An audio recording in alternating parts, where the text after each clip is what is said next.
પેલા લોકો આવે એટલે તો મેં અહીંયા જેટલું જોવાનું હતું તેટલું બધું જોઈ લીધું. Hello, good morning guys.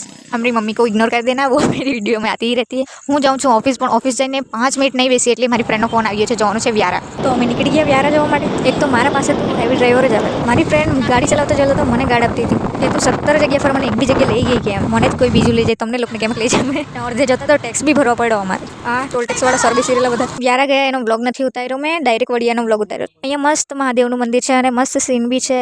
મને બધાથી વધારે આ સીન ગમ્યું, વર્ડ વાળું. બહુ ઓલ્ડ ટ્રી છે પણ મસ્ત લાગે છે. ફ્રેન્ડ લોકો અંદર મંદિરમાં દર્શન કરવા ગયા છે, હું બહાર જ છું.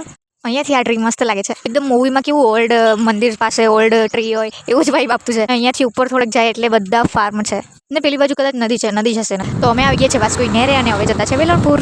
ફોટો પાડવાની આ જગ્યા મસ્ત લાગે ને. આ જગ્યાએ હંમેશા ટ્રી ગ્રીન ગ્રીન જ હોય એટલે મને બહુ જ ગમતું. આ બાજુ તે બાજુ ફાફા માતા આપણે પહોંચી ગયા છે વેલણપુર. આ જગ્યાએ તમે કેટલી વાર બ્લોગ બનાવ્યો છે ને અમારો ઠૂસવાનો સામાન બી આવી ગયા છે. આટલું બધું એટલે હસું છું કેમ કે પેલી મને અડધે ઉતારી દે છે, એને ગાડી ચલાવતા જ ફાવતું નથી. પછી અમે ડાયરેક્ટ ગયા નીચે ગાર્ડનમાં. ત્યાં જઈને અમે પહેલું કામ કર્યું ઠૂસવાનું, કેમ કે બહુ જ ભૂખ લાગી હતી. પછી અમે મસ્ત આરામથી બેસી રહ્યા હતા ગાર્ડનમાં, પણ ગરમી તો બહુ જ લાગતી હતી. હા, ને આ લોકો આટલી ગરમીમાં બી મસ્ત ક્રિકેટ રમતા હતા. બાજુવાળીને પીક પાડી આપવા કીધા પણ એ ફોનમાં લાગેલી છે. પછી આ લોકોનું ક્રિકેટ જોતા જોતા અમે ખાધા પડીકા તો એટલા બધા લાવ્યા છે કે કોઈ દિવસ ખતમ નહીં થવાના એવું લાગે. થોડા ઘણા પીક પાડીને કચરો પોતાનો લઈને અમે જવા લાગ્યા ઘરે. કચરો લઈને એટલે ડસ્ટબિનમાં નાખીને. અહીંયા મને એટલે ડર લાગે કે અહીંયા સ્મશાન ભૂમિ બી છે. તો અમે જવા લાગ્યા ઘરે. નદીનું સીન કેટલું મસ્ત લાગે છે.